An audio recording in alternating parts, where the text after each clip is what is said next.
Hi, welcome to Sociology Everyday. In today's newspaper, let us look at what's in store for us in sociological perspective. In the first article, related to Andhra Pradesh, Finance Minister Buggana Rajendranath Reddy presents a budget of 2.29 lakh crore. Of these 2.29 lakh crore, the highlight was that as high as 64,000 crore rupees was being spent only for women and child development, and this is known as gender budgeting, allocating substantial amount of budget in the perspective of gender. As we see here in the next article, it is said that state budget has about 25% of it was allocated for the welfare of women. This is a very substantial amount for women welfare, and this can be called as gender budgeting. Why we need gender budgeting is that in our society, why we still have patriarchy and why economic empowerment of women is not being translated into social empowerment is that we don't have adequate gender specific infrastructure and we don't have adequate gender specific institutions to deal with the problems pointed out to women. What I mean by gender specific infrastructure is we don't have sufficient supply of sanitary napkins at workplace. We don't have sufficient separate toilets for men and women at workplace. We don't have creches. We don't have feeding rooms for lactating women. All these infrastructure problems are causing women to step out of employment and stay at homes. Hence, this infrastructure must be developed. For this, we need money. And again, what I meant by the gender-specific institutions is to address problems like sexual harassment at workplace. We need coordinating committees. We need action-taking committees in every office. For that, we need to appoint persons from NGOs or persons who are committed to woman cause in the offices. For that, again, we need money. And to address rapes against women and harassment against women in public spaces, we need surveillance mechanisms like that in Bihar. uh, Artificial intelligence cameras were installed, l- uh, which analyzes the emotions of women's faces in public and alerts nearby police stations to take action immediately that there is a threat to women. In order to take such measures, we need huge money. For that, gender budgeting is necessary. However, if you see here, state has out of the total budget, state has allocated 1,82,000 crore only to revenue expenditure, and only 47,000 crore around is being allocated to capital expenditure. This does not go well actually. What is needed for installing infrastructure, gender specific infrastructure, and gender specific institutions to address problems meted out to women is capital expenditure, not revenue expenditure like financial dolouts. We still don't know how much amount of this 64,000 crore is being spent for capital expenditure to address institutional measures, take institutional measures, and how much is being given as revenue expenditure as financial dolouts. Hence, details are weighted. So far, this is sociological perspective in these two articles. In the next article, it is given that about the nature of democracy today, and the author says it is outdated and Weberian form of democracy does not augur well for present social conditions. Let us go into the details of this article. It says the public sector, the private players, and civil society should all work together for public service delivery and not just bureaucrats. If we go into the highlights, the author says COVID-19 has tested the resilience of public institutions. Despite its efforts, bureaucracy has emerged as a major concern for the ineffective response to the COVID-19 crisis. Weberian bureaucracy still prefers a generalist over a specialist. Yes, Weberian bureaucracy almost eulogizes bureaucracy, and he thinks journalist performs functions well in comparison to specialists, because Weber has formerly formerly expressed his views that science fails to view social facts and social values in tandem with each other. Science only looks at social facts. It does not augur for social values. It is generalists like politicians who weighs in social facts and social values and takes necessary decisions that are rational. Hence, science can never take over politics, he feels. In the likewise, specialists like scientists or medical professionals or technological professionals cannot take over administration because they are not journalists and they do not augur for social values. In order to augur well for social facts and social values, it is journalists who has to take an upper stand, an upper pedestal is what Weber opines. He says a journalist IAS officer, a journalist officer, IAS and state service officials is deemed an expert and as a result superior even if the officer works in one department or ministry today and in another tomorrow. Specialists in every government department have to remain subordinate to the journalist officers. This is according to Weberian bureaucracy, and which is what we are following today. The COVID 19 pandemic has exposed this weakness. Healthcare professionals who are specialists have been made to work under the journalist officers, and the policy options have been left to the journalists when they should be in the hands of the specialists. This is what we discussed earlier. Policy opinions, policy decisions must be taken by the journalists, is what Weber feels, because journalists augur both social facts and social values. But the author here feels that it is specialists in these kind of situations who take major decisions and who must have higher hand in policy decisions. The justification is that the journalist provides a broader perspective compared to the specialist. What is a broader perspective?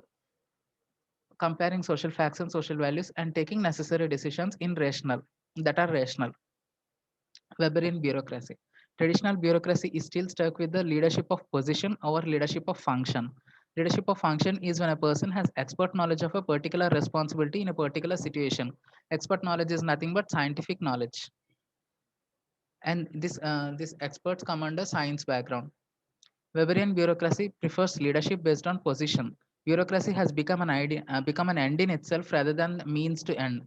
This is what criticism to Weberian bureaucracy given by R.K. Merton. R.K. Merton criticizes Weber by giving dysfunctions of bureaucracy. He says bureaucrat is trained to comply strictly with the rules. Secondly, in complying strictly with the rules, he says bureaucrat has not been taught to improvise and innovate, and in addition, he may well be afraid to do so to meet the demands of the situation. That is what R.K. Martin has criticized Weber. The second criticism given by R.K. Martin was that the devotion to the rules may lead to displacement of goals. The conformity of official regulation has become an end in itself rather than means towards an end, and this has led to red tapeism. It is what R.K. Martin says, and here the author also says the same. The reform often suggested in India is new public management. This as a reform movement promotes privatization and managerial techniques of the private sector as an effective tool to seek improvements in public service delivery and governance. However, this privatization of management and including private managerial techniques in government public bureaucracy does not suit well for Indian conditions, because in India there is high social inequality and regional variations in development. To bring the inequalities to check and to bring backwardness on par with forwardness, we need some public policies and we need some bureaucrats who work for the backwards. If we give policy decisions to private players, they may look for profits and they may ignore backward areas. That's why this privatization of bureaucracy does not suit well for Indian conditions, the author says. Further, COVID 19 has shown that the private sector has also failed in public service delivery. That is right. Even private hospitals are looting from the patients, cashing in the situation. Hence, the right solution here the author suggests for today's governance is collaborative governance. The most appropriate administrative reform is the model of new public governance. This model is based on collaborative governance in which the public sector, private players, and civil society, especially public service organizations, work together for effective public delivery. As part of the new public governance, this role has to be institutionalized. It needs a change in the behavior of bureaucracy. It needs flexibility in hierarchy. As Peter Blau criticizes Max Weberian bureaucracy, he says both formal and informal structures are necessary to come up with a solution in critical situations. What Weberian bureaucracy suggests is only formal structure, having rigid hierarchies. There is no flexibility in hierarchy in Weberian bureaucracy.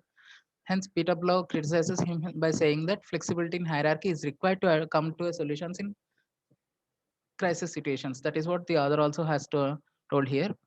It needs flexibility in hierarchy, relocate the generalist versus specialist debate, and an openness to reform such as lateral entry and collaboration with a network of social actors. Social actors may be anyone belonging to social sector working for social cause like civilian organizations or NGOs.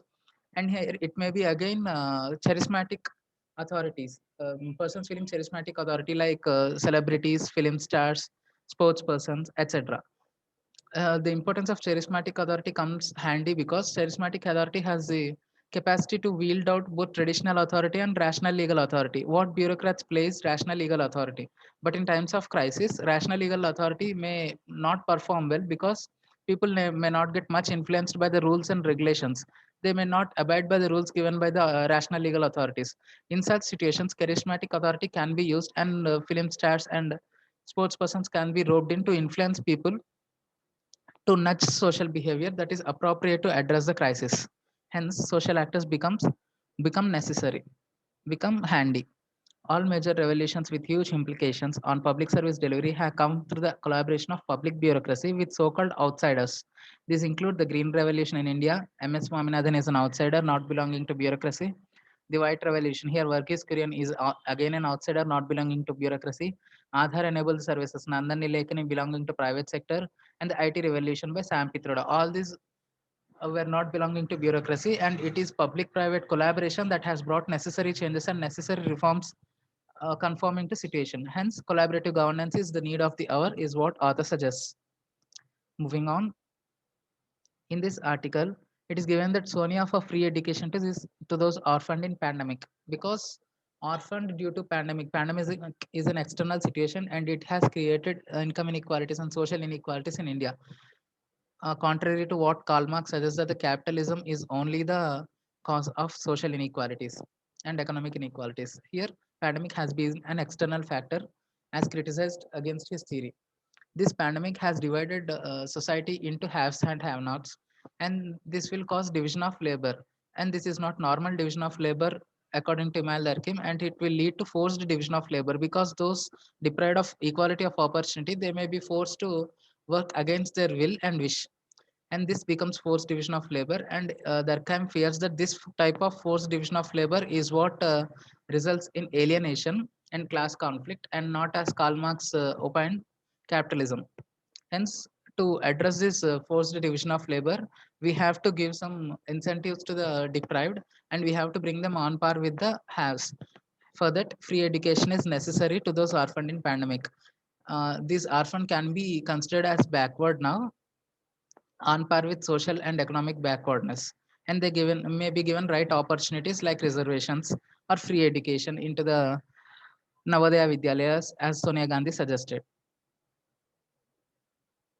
Moving on to the next photo, here a photo is given as today is the 30th anniversary of the killing of former Prime Minister Rajiv Gandhi. An article was written regarding that, explaining the situation, explaining the whole plot of killing of Rajiv Gandhi. In that, a file photo was given showing Rajiv Gandhi being greeted before his address at an election rally in Sri Perumbudur, moments before he was killed by a suicide bomber. Here we can revise a sociological concept. Suicide bombers come under which category of suicide according to Mal Durkheim? Yes, it is altruistic suicide because suicide bombers integrate so well into the society that they give up themselves for the social cause they believed in. Hence, it comes under altruistic suicide under Emile Durkheim's classification of suicide. Thank you. That's all for today. Thank you and have a nice day.